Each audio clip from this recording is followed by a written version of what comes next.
Olá e bem-vindos a mais um Deep Dive. Hoje o nosso material é um conto, Uma Noite Solitária, do Márcio Lima. Isso aí. E a nossa missão aqui é tentar desvendar como essa narrativa constrói, sabe, uma atmosfera de medo que vai crescendo. Explorando a solidão, né? E talvez até o sobrenatural. Exatamente. Tudo a partir da experiência de um jovem, o Ramiro, numa noite de tempestade daquelas. Ok, vamos lá. A história já começa jogando a gente no meio de uma tempestade violenta. Sim, raios, trovões. Uma casa velha, isolada. O cenário perfeito para o que vem depois. Com certeza. E o ponto de partida é justamente a vulnerabilidade, né? O Ramiro tem 17 anos, tá sozinho. Os pais saíram. Foram visitar um tio doente, né? Isso. E a descrição da tempestade, ela é chave. Não é só um fundo, sabe? É quase um personagem ali. Verdade. Os galhos batendo na janela, o barulho do vento, já cria uma tensão assim de cara. O mais fascinante para mim é como esse caos de fora parece espelhar a agitação que está dentro dele. E essa agitação é palpável. O conto diz que ele treme como se fosse uma apavorada criança. Mas não é só a tempestade, certo? Acho que a solidão funciona como um amplificador aqui. Totalmente. Um amplificador poderoso. A ausência dos pais que representa segurança para ele, né? Some. E ele mesmo pensa algo como, não sei por que as coisas que nos amedrontam parecem imperceptíveis quando estamos com nossos pais. Pois é. Isso diz muito, né? Sobre essa dependência na adolescência. Sem dúvida. E essa ausência dos pais se conecta direto com a figura do tio doente, que não é só um parente qualquer. Não. Ele é descrito como um herói para o Ramiro. Isso, um contador de histórias, né? Histórias de viagens, fantasmas, lendas.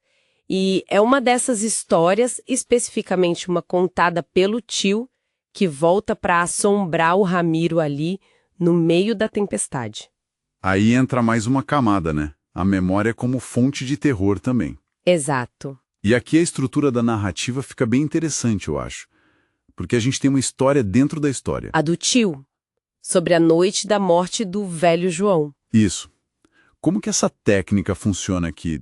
Não é só para dar um sustinho extra, imagino eu. Não, de jeito nenhum.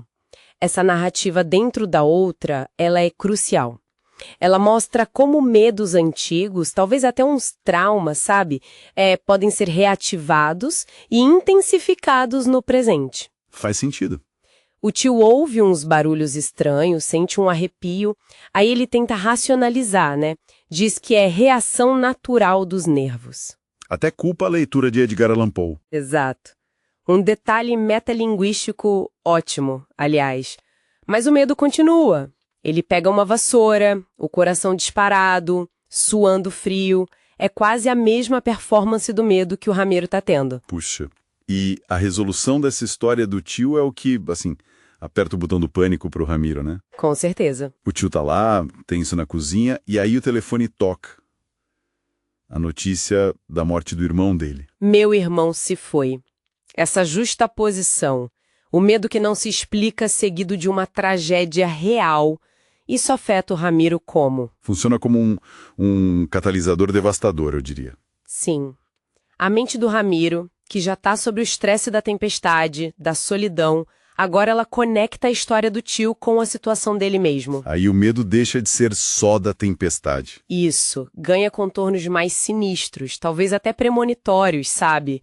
Aquela linha entre o medo racional e um pavor mais fundo, existencial ou até sobrenatural, ela fica borrada. E ele murmura, meus pais, temendo o pior, claro. Exato. E o isolamento físico ajuda nisso, né? A chácara, os vizinhos longe. A quilômetros de distância. Ele chega a gritar. O texto compara com Eurico, o presbítero. Um grito de desespero puro. Sim. Mas aí vem uma pausa. Curiosa. A tempestade dá uma acalmada, ele olha o retrato dos pais, pensa até nas notas da escola. Por que essa calmaria assim momentânea logo antes do clímax? Olha, eu vejo como um respiro narrativo. É essencial. É um breve retorno à normalidade, ao desejo de segurança que os pais representam, e até as preocupações do dia a dia, como as notas. Entendi. Essa pausa acaba acentuando por contraste a força do que vem em seguida. É a calma antes da tempestade final, literalmente. Mostra essa busca desesperada por ordem no meio do caos. Então, o clímax. Um estrondo ensurdecedor, uma luz imensa que tolheu seus sentidos. A percepção do Ramiro se fragmenta completamente. É quase psicodélico, né? Total. A descrição. Ele se sente gritando, tudo brilhando. A visão fica turva. A porta que parece longe, depois imensa, celestial. As mãos parecem mudar de tamanho. O coração disparado. Como a gente interpreta essa dissolução da realidade? É uma descrição quase onírica, né? Beira a alucinação. A comparação com Dante Alighieri ali não é por acaso. A narrativa está explorando como um medo extremo pode literalmente quebrar nossa percepção. Fraturar a realidade. Isso. A porta que se move automaticamente, as figuras de luz que saem dela, é tudo muito ambíguo. O terror psicológico chegou no ápice e está distorcendo tudo. E dessas figuras luminosas saem duas, um homem e uma mulher. E o mais estranho, o Ramiro corre na direção delas, mas agora sentindo uma calma que não tinha antes. Uma calma inesperada.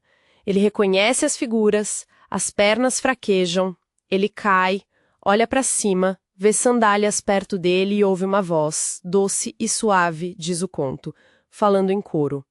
Meu filho. E aí, o que a gente pensa desse final? É aí que o conto deixa sua marca mais forte, eu acho, na ambiguidade. Foi uma alucinação causada pelo pavor extremo? Ou foi algo sobrenatural? Talvez os pais, como a frase final sugere. Pode ser. Ou talvez uma projeção psicológica, sabe? Da necessidade desesperada dele por conforto, por segurança. Um tipo de delírio para salvá-lo. A narrativa não dá a resposta fácil. Ela brinca com esses limites. Os limites da nossa compreensão da mente, da realidade. Exatamente. Então, o que a gente leva desse mergulho em uma noite solitária? O conto nos arrasta por essa experiência visceral do medo, da solidão, do poder da memória. Tanto o poder assustador quanto o reconfortante, né? Bem lembrado. E tudo culmina nesse evento que desafia a lógica. A tempestade, as histórias do tio, a ausência dos pais, tudo converge para esse final enigmático. E a questão que fica justamente sobre essa fronteira, que é muito tênue. O conto nos força a pensar em como a mente, sob pressão extrema, pode acabar remodelando a nossa experiência do que é real. O que é psicológico, o que é externo. E será que essa distinção realmente importa no auge do terror e da necessidade? Fica a pergunta. Fica mesmo a reflexão. Até que ponto o medo pode ser um portal? Seja para outras percepções ou só para o labirinto da nossa própria mente. Algo para a gente continuar pensando muito depois desta noite solitária.